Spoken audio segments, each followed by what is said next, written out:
दोस्तों, आप सब लोगों का स्वागत है हमारे इस नए वीडियो में। एक बार की बात है, एक गांव में एक मूर्तिकार रहता था जो बहुत ही खूबसूरत मूर्तियां बनाया करता था और मूर्तियां बेचकर वह अच्छे खासे पैसे कमाता और इसी से अपना घर चलाया करता था।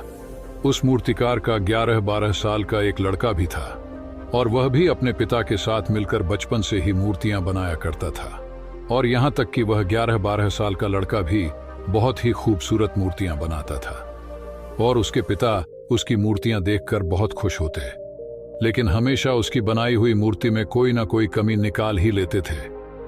लेकिन उस मूर्तिकार का बेटा कभी भी अपने पिता की बातों से निराश नहीं होता था, बल्कि वह अपने काम को जारी रखता और अपने पिता की बात को मानते हुए अगली बार वह उस गलती पर अच्छे से ध्यान देता था। अब धीरे धीरे उस बच्चे की मूर्तियां उसके पिता की मूर्तियों से भी ज्यादा अच्छी बनने लगी थीं। फिर कुछ समय गुजरने के बाद लोगों ने उसकी बनाई मूर्तियों को ज्यादा दाम में खरीदना शुरू कर दिया और उसके पिता की बनाई मूर्तियों को लोग पहले के ही दाम में खरीदते थे। अब समय गुजरने के बाद वह लड़का बड़ा हो गया और अब वह अपने पिता से भी ज्यादा कमाने लगा, लेकिन अभी भी उसके पिता उसकी बनाई हुई मूर्तियों में कुछ ना कुछ गलती निकाल ही लेते थे।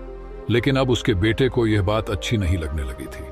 तो एक दिन जब उसके पिता उसकी बनाई हुई मूर्ति में उसे गलती बता रहे थे, तभी लड़के ने गुस्से में अपने पिता से कहा कि आप मेरी बनाई हुई मूर्तियों में कमियां निकालते हैं, जैसे कि आप मुझसे भी अच्छे मूर्तिकार हैं। आपको पता है ना कि मेरी बनाई गई मूर्तियां आपकी मूर्तियों से कई ज्यादा दाम में बिकती हैं। इसका मतलब यह है कि मैं आपसे बेहतर और अच्छा मूर्तिकार में हूं और अब मुझे लगता है कि मुझे आपकी सलाह की कोई जरूरत नहीं है। मेरी मूर्तियां परफेक्ट होती हैं। उस दिन के बाद से उसके पिता ने उसे सलाह देना छोड़ दिया और अब वह अपने बेटे के काम में कोई भी गलती और कमी नहीं निकालते थे। कुछ दिनों तक लड़का अपनी मूर्तियां खुशी से बनाता रहा, लेकिन फिर कुछ समय बीतने के बाद लोग अब उसके काम की इतनी तारीफ नहीं कर रहे हैं जितनी पहले करते थे और इसी वजह से उसकी मूर्तियों की कीमत भी गिरने लगी थी। लड़के को इस बात की वजह समझ नहीं आई। उसे अपनी बनाई गई मूर्तियों में कोई भी कमी नजर नहीं आ रही थी जिसे सुधार कर वह फिर से अपनी मूर्तियों के दाम को उठा सके। वह इस बात से बहुत परेशान हो गया और एक दिन वह अपने पिता के पास गया और उन्हें अपनी प्रॉब्लम बताने लगा।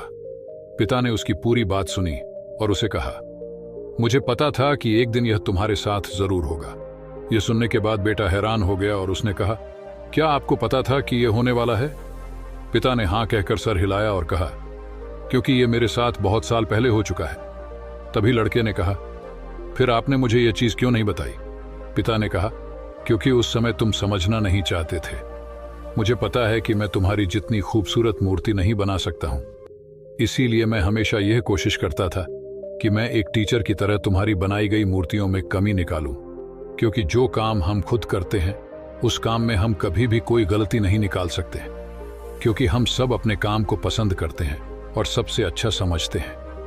लेकिन दूसरा इंसान उन गलतियों को देख सकता है जो हम अपने हाथों से किए गए काम में नहीं देख सकते। जब मैं तुम्हारी बनाई गई मूर्तियों में गलतियां निकालता था तब तुम अपने काम से सेटिस्फाई नहीं होते थे और तब तुम अपने काम को और भी अच्छे से इंप्रूव करने की कोशिश करते और इसीलिए तुम्हारे काम में हर दिन इंप्रूवमेंट हो रही थी और तुम्हारी मूर्तियों की प्राइस भी बढ़ रही थी।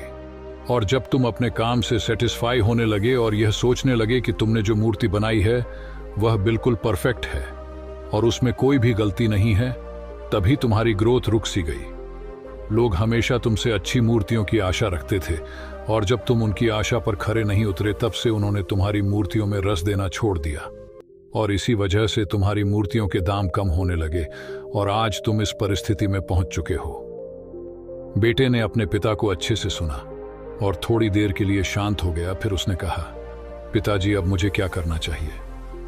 पिता ने कहा, बेटा, डिससेटिस्फाई होना सीखो और यही एक चीज तुम्हें इंस्पायर करेंगी। हमेशा अपने काम को बेहतर बनाने के लिए, हमेशा अपने काम में इंप्रूवमेंट लाने के लिए। अगर हम हमारी लाइफ में देखें तो हमें पता चलेगा कि जब हमें या हमारे काम को कोई क्रिटिसाइज करता है तो हम उसे गलत समझते हैं, लेकिन अगर हम इसे अच्छे से समझे तो हमें पता चलेगा कि जब कोई हमें क्रिटिसाइज करता है तो हमारे लिए गलत नहीं बल्कि वह हमारे लिए अपॉर्चुनिटी होती है। बस आपको अब चीज पॉजिटिव वे में लेना पड़ेगा।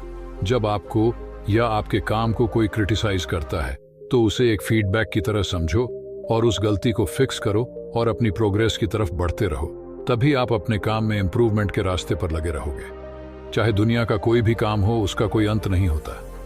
हम जितना सीखते जाएंगे उतना इंप्रूव करते जाएंगे, और इंसान तभी सीखता है जब वह गलतियां करता है। दोस्तों, अगर आप इस कहानी को और भी लोगों तक पहुंचाना चाहते हो तो पोस्ट को लाइक करिए और चैनल को सब्सक्राइब जरूर करिए।